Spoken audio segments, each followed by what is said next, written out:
So we learned the hypothesis testing on the population means. So today we are going to test the difference between two proportions. So we know we have the hypothesis test for just one population proportion. But now how about difference of the two proportion? We know if the sample size is large, in other words, this NP is larger than 10, like at least 10 success or at least 10 failure. If both from a larger sample, the binomial distribution can be used, can be approximated by the normal distribution. So the difference also follow normal distribution. So we can use the z-test to test the difference between two proportions. We know the test, we need hypothesis. So the hypothesis is about the two population proportion. So suppose we have two populations, like X and Y, both follow binomial distribution, and assume at least 10 success. That means N multiply P larger than 10. And 10 failures, that means N multiply 1 minus P is larger than 10. And also X and Y are independent. If both these conditions are met, so we can do the hypothesis testing on the difference of the proportion. Okay? So the non-hypothesis will be the difference of the proportion is equal to 0 or less than equal to 0. So alternative one will be larger than 0. Okay? Or your non-hypothesis is equal to 0 or larger than 0. Your alternative one will be the difference of the proportion, this one less than 0. Or it could be a two-tailed or two-sided hypothesis testing. The non-hypothesis is the proportion are the same for the two populations, equal to 0. So the alternative one will be the difference of the proportion not equal to 0. Since this proportion difference also follow normal distribution based on central limit theorem, so we can use z-test to test this hypothesis. So here's the formula how to calculate your z-value. So we define the p hat and px hat, that's for x, the population x, py hat for the population y. And overall, the p hat is just put together.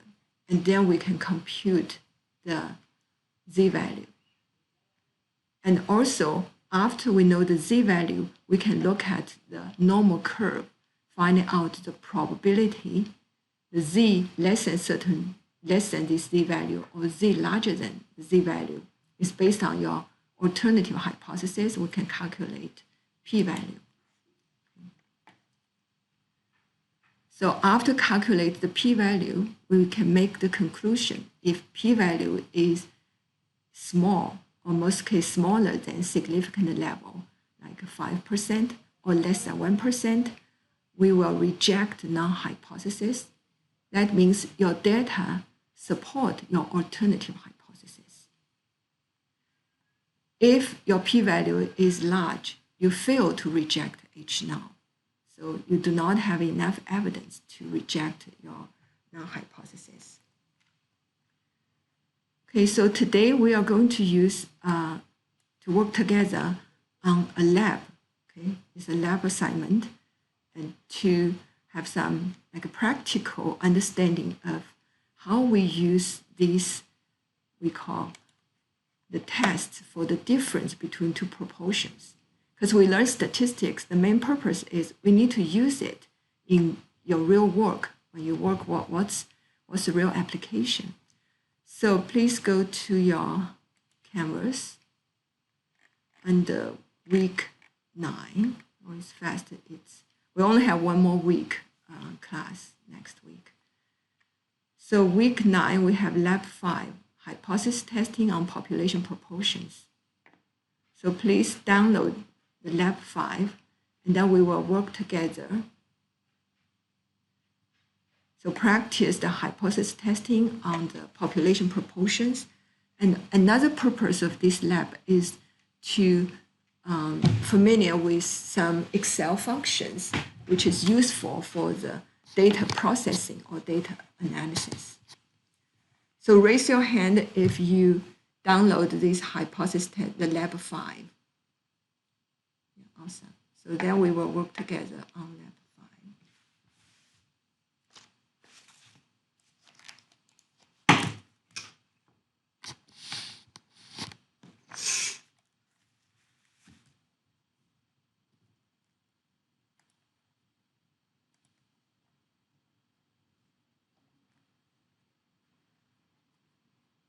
Okay, now you can lower your hand. So I know like at least seven people opened the file. So this Lab5 is due this Sunday. So we work together, should be able to done today. The objective, certainly two purposes. One, we practice hypothesis testing on two population proportions. Another one, just to practice the Excel functions. So here's the story. So it's like a case study.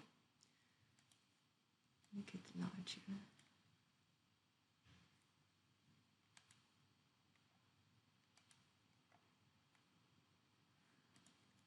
The ABC company is a manufacturer of electronic devices.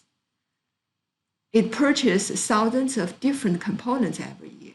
So this company need to purchase a lot of components from suppliers. So one of the components they purchased is resistors, labeled as 100 ohms. So there's two vendors available on the market, vendor A and B. And the specification for this type of resistors is that its actual resistance be within 5% of its labeled resistance. In other words, if the resistance between 95 to 105,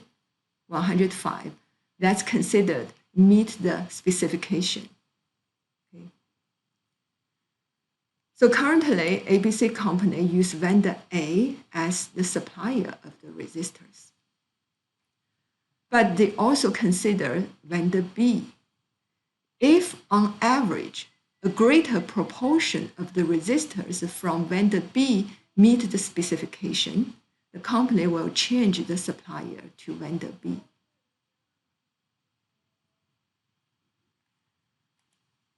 So this is something they need to find out. Okay? So they collect the data. They purchased the samples all from vendor A and vendor B, or maybe the vendors provide the samples. So they did the test. Here is the data. So for vendor A, they test a lot of resistors and then see what's the resistance. Okay? So we know some, so all these they meet the specification, but for example, this one, they do not meet the specification. It's below 95. They also collect the data from vendor B, so they tested this shouldn't be 0. This is certainly a broken one. So vendor B, they also have a lot of data. They collect a lot of resistance from vendor B. Okay? So basically, so what are the populations in this problem? Like two populations. So how many samples they collected? Anyone?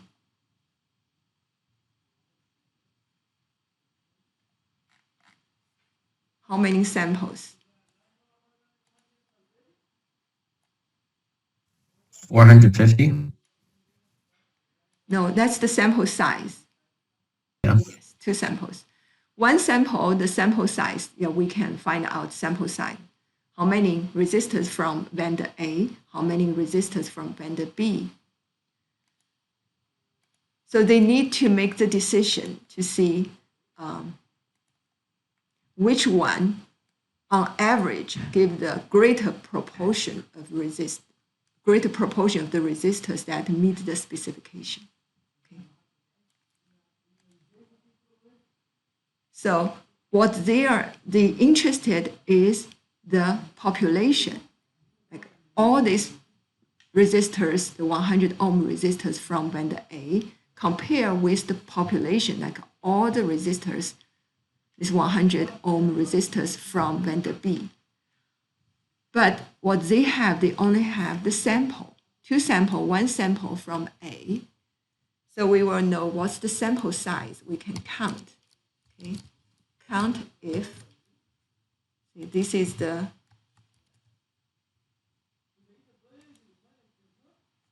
count if. So what's the how many from A?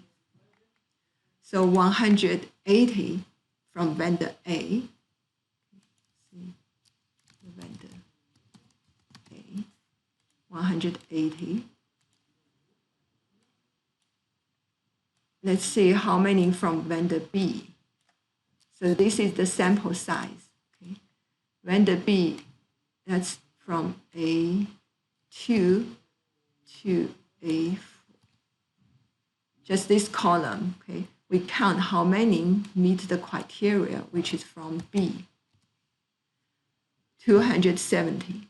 So total, 450. So one sample size, okay, 180 from vendor A, 270 from vendor B. So they need to make the conclusion on the population based on the sample. So what are really the parameters they are interested? Anyone? The parameter of the population.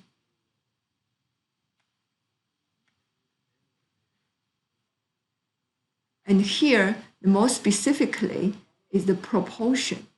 Okay. So I see the population parameter.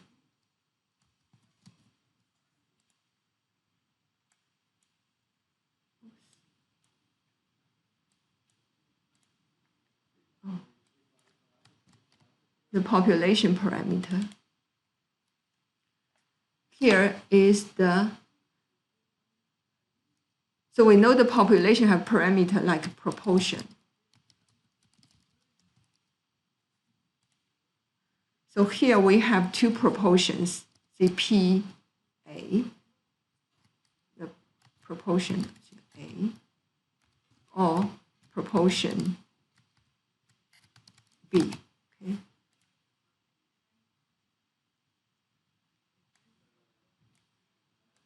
And what they have the sample statistics.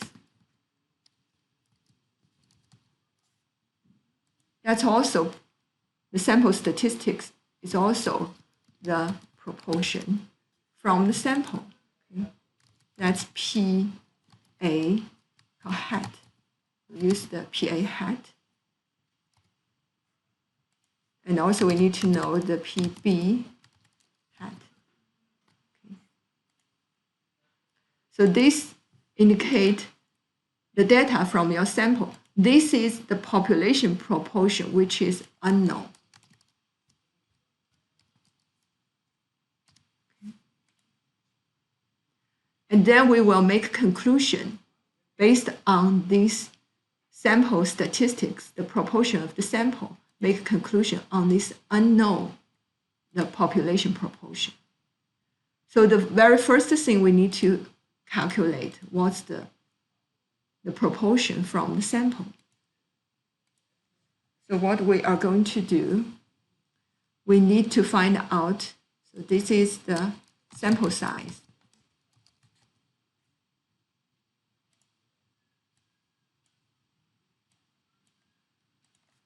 So how many meet, or the number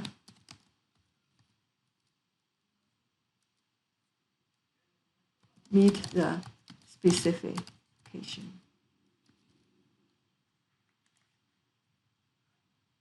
So how we can calculate? So we know we can use count if, but here, the meet specification, there's two criteria. This resistance should be less than 105 and also should be more than 95. Okay? And also for this one should from vendor A. So we need to count, but meet multiple criteria. So we use count if. Count ifs. Count if s. So that means you have multiple criteria for this count function. Count ifs, the first criteria, certainly this vendor should be from vendor A. Okay, I select all of them. Should be from vendor A. Okay. So this is the range for the criteria 1. And then we will work on the range for the criteria 2. That will be the resistance. Okay. Look at this range. You use Control Shift and the down key will select exactly the length of your column. Okay. You select this. You look at this column. Which one will meet your requirement? Should be larger than 95. Okay, the resistance value should be larger than 95. It's like a 5% below and 5% above 100. And also the same, the resistance should be less than 105. Okay. So you need 3 criteria. You count, okay, how many out of this. So how many meet the 3 criteria? The number of the data meets the criteria. So here we have 151 out of 180 meet the criteria, meet the specification limit, and also from vendor A. So this is the criteria. Make it larger. Okay.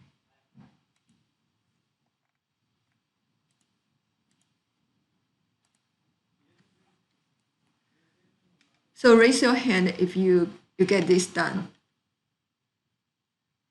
Good. So this is very useful function, count if and count ifs for the processing the data in Excel. Yeah, you will use it quite often. You handle this data. 7. Okay. It's interesting. Yeah, I recorded this lab. Yeah. So for anyone, who didn't show up, maybe they can work later. But I really appreciate you show up to. That's much efficient way to learn. Okay, thank you. Lower your hand, and then we will continue. So we'll continue on finding out out of the vendor B, how many meet the specification. We use count ifs, since multiple criteria. So the first, this column should from vendor B, okay, first criteria. And then the second and the third criteria talk about the resistance should be larger than 95 and also less than 105. That's considered to meet the criteria.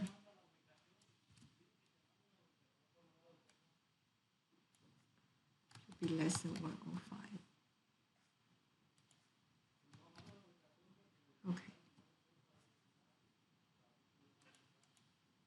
So now we processing the data, we find out how many meet specification among vendor A's sample.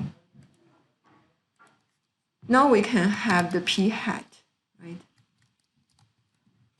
That's the proportion from the sample. So what's the proportion? How many proportion meet specification?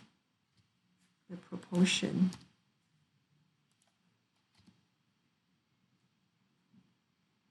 Okay.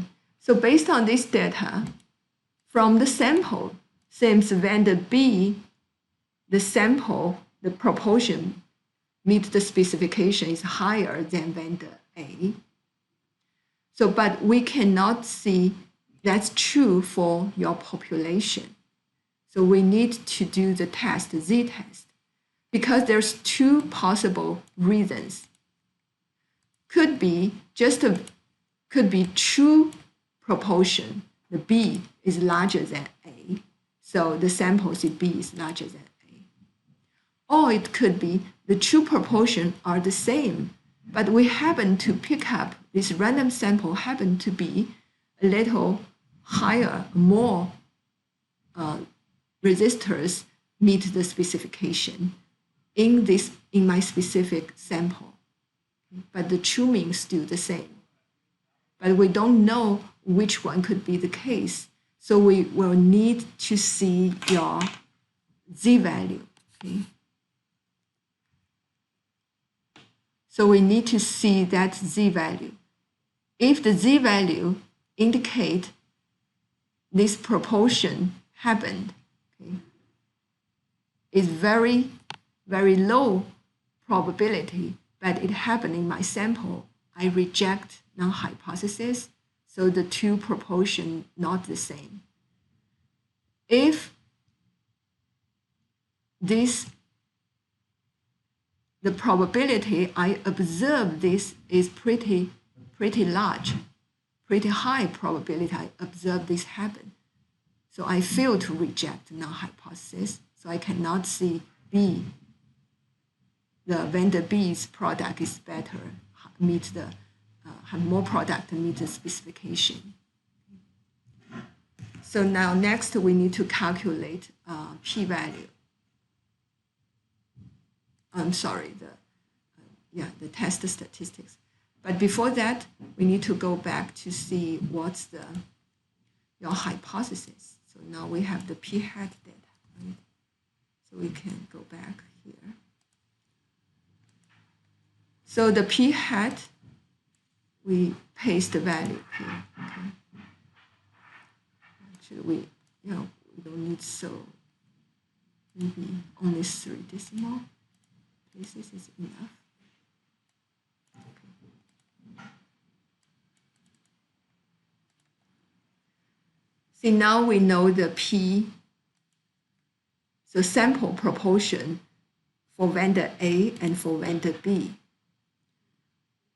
So we are interested in to see any difference, the population proportion, okay, for vendor B and vendor A, the proportion of these resistors meet the specification. So we talk about the two population proportion. We are interested in the difference. Okay. So what's the null hypothesis here? So here, the difference, the null hypothesis, the difference always have the equal sign, so equal to 0. That means no difference. Okay. So our alternative one, that's the one we hope the data will prove, or we are interested in finding out. So here, so what's the alternative hypothesis? We're interested in finding out whether vendor B's proportion is higher than vendor A, right? So we can work on this first, the PA, that PB is larger than PA. So, or you can write this way, it's more easy, because we work on the difference of the proportion. PA, PB minus PA. Okay, oops.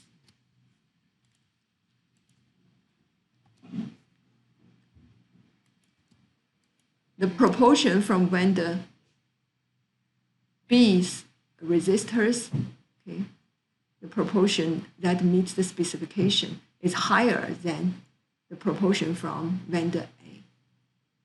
So I think this should be higher, okay, larger than 0.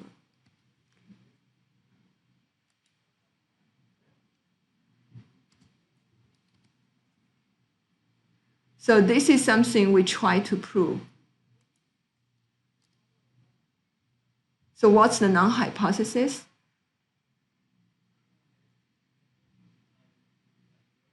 That's the we call status quo, or that current situation, current understanding. Okay, that's there's no difference. So the null hypothesis will be it's equal to 0, no difference. Or sometimes you also can another way to see is just is large or equal to 0. Yes, that's correct. Oh, so less than equal to 0. So less than equal to 0. It's just the opposite. So this is the null hypothesis. This is alternative hypothesis. So any questions on this one? What's the hypothesis? Yeah, I hope you highlight this one. That's much easier for the grader or for me to grade it.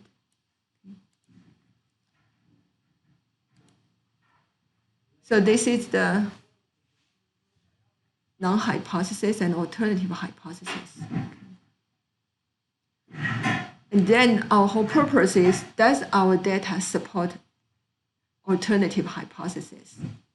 If p-value is small, that means support the alternative hypothesis. We reject H null. If the p-value is large, so we fail to reject H null. Like the data do not support alternative hypothesis. So next, find out the p-value. Actually, first we need to find out the z-value. We already calculate the p-hat, which is the sample proportion. And also we need the, not individual, the overall one, PAB. Okay, so the PAB is x plus y divided by this one. Yeah, that's the easiest way. It's if you put the formula here as a reference. Oops, too much. Okay. You put here as a reference. And then can calculate. So first we need to calculate the p-hat. That's equal to x plus y. That's the here. This one plus how many meet specification and divided by. So this is the one we used to, which is all mixed data together. What's this p-hat? Then we can use the formula to calculate the z-value. Okay. Z-value equal to, so here x minus y. So in our case, this is p, the vendor B's proportion minus vendor A. That's vendor B minus vendor A divided by square root. So that's P multiply 1 minus this p-hat. And then multiply 1 over sample size x, that's no, that's B. Okay. And then come back plus, so we better put this all together. Use a parenthesis, and then plus 1 over the sample size. This is x minus y. So here y is vendor A. So this is the z-value. So what does this z-value means? So here is 0. So z-value, that's the standard normal distribution. So z is here. Okay. Now, in this case, what's your p-value? So we know the z, the p-value equal to the probability, your z-value. Let me see, the z-value, I use a z0. So your z is larger than or less than this z-value? Greater than? Mm-hmm. Yes, it's bigger than, right? So why you think it's bigger than? We look at alternative hypothesis. Yeah, you're right. It's because alternative hypothesis is the difference is larger than 0. Okay? So here the difference is larger than 0. So that's this area. That's the p-value.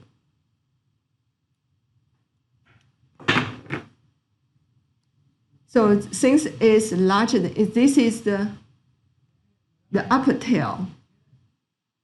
In the normal function, we only can tell what's the cumulative distribution, the lower tail. So this will be 1 minus the cumulative probability function equal to 1 minus normal standard distribution. Here is the z-value, cumulative. So 0.23. So now what's your conclusion? So we know the z-value, 0.24. So find out the z-value, your conclusion will be, since the p-value is large, right? So there is no, what they call insufficient evidence to indicate that vendor B has higher proportion of the resistors that meet the specification. So should a change be made, you're going to switch to vendor B? Probably not. Yeah.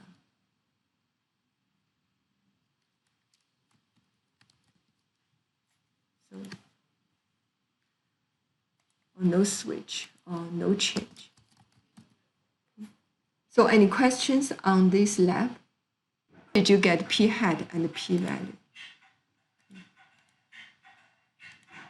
So first, for the specific proportion A and B, that's the, we already know. So this p hat in the formula, that's equal to, it said x plus y divided by sample size of x plus sample size y. Okay? So this is how we get the formula, the p hat. So once we have the p hat, so this is just used for the formula purpose, this p hat, because we know specific the sample proportion for x for y. And this p hat is not the average.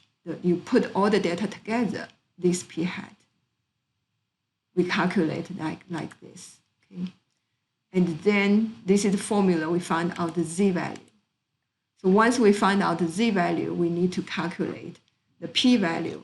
The p-value is you look at the normal distribution. So once you know the z-value, z0 is here. The p-value is the proportion. So how likely your z value is larger than this area, how likely it could happen.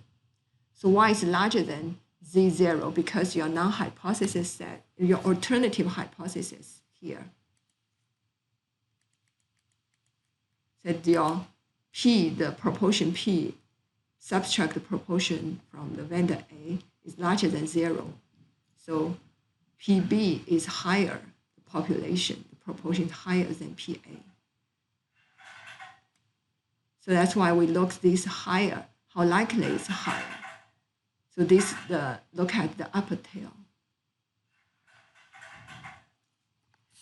So in other words, if this value is very small, but your data, this Z0 is from your data. Okay? This one is from sample.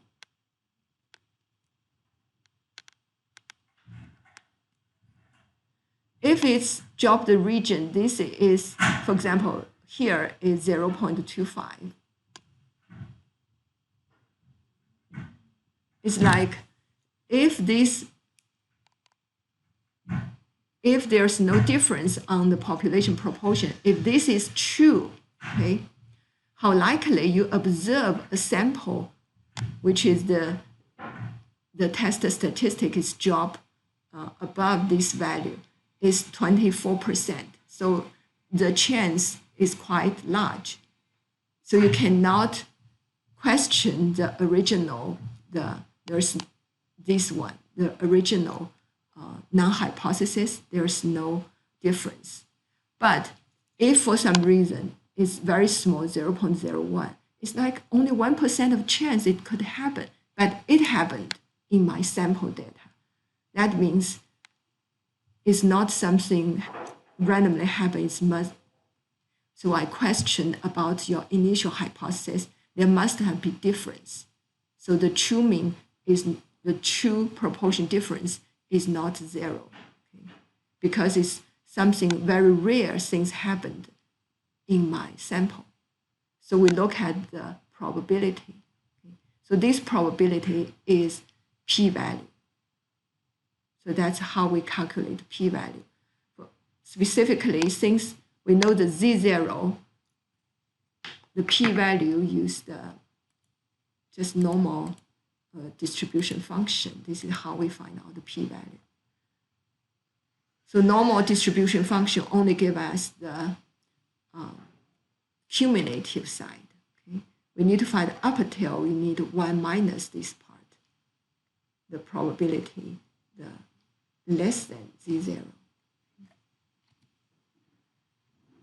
Okay, so that's the answer to that question. Okay, good. So one more question for you. Actually, I have a few more questions for you.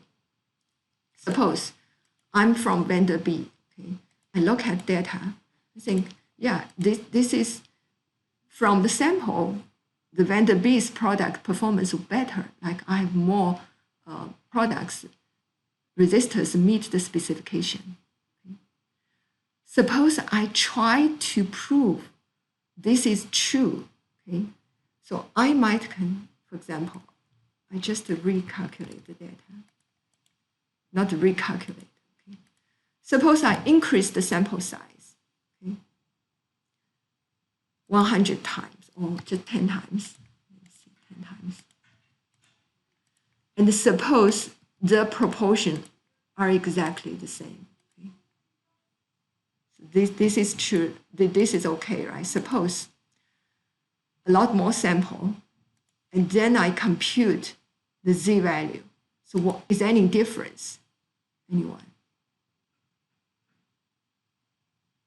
Is there any difference? You look at no difference on the p hat, right? No difference.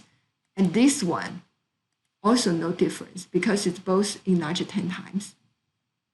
But the difference, the z value could be different because the sample size is large. Okay. Yes, you're right. It will be different. So how different? The new z value will be, see, it's the same, this b minus this one, okay? divided by Q square root. Someone already. Yeah, it should be smaller. Exactly, it should be. So how smaller? Let me see. Since this is 10 times small, so the overall will be smaller. P hat multiply 1 minus this P hat. Okay. And multiply. This is 1 over, so this time not, the first one is 1, 2, 7, 10 times, plus 1 over, that's 180. It'll become 10 times more.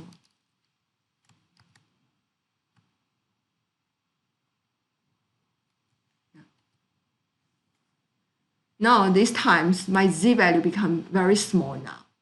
So what's my p value? It's above 2 sigma, right? It's above 2 sigma. So my p value will be very small. Not very, it's very. So it becomes only 1.3%. So if I use significant level is 5%, I reject null hypothesis, right?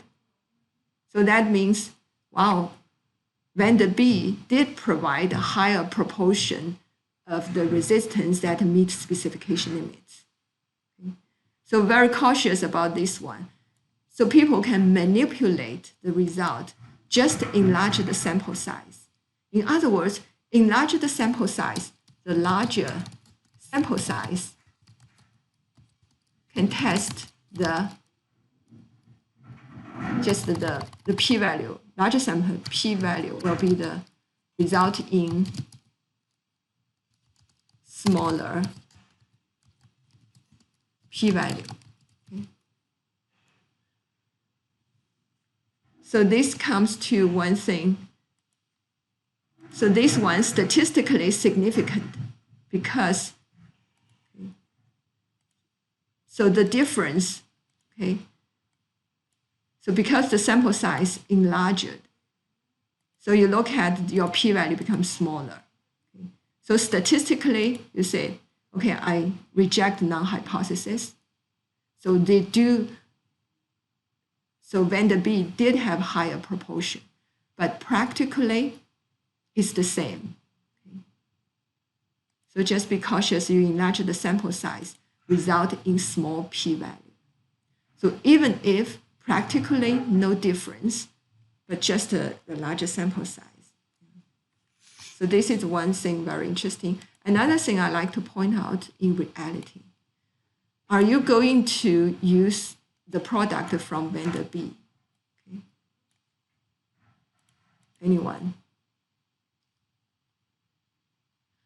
Oh, there's two options. One, you keep using Vander A. Another option, you use Vander A, but you still use Vander B, just a small portion of your products. You use Vander B as a backup. So which one you are going to choose?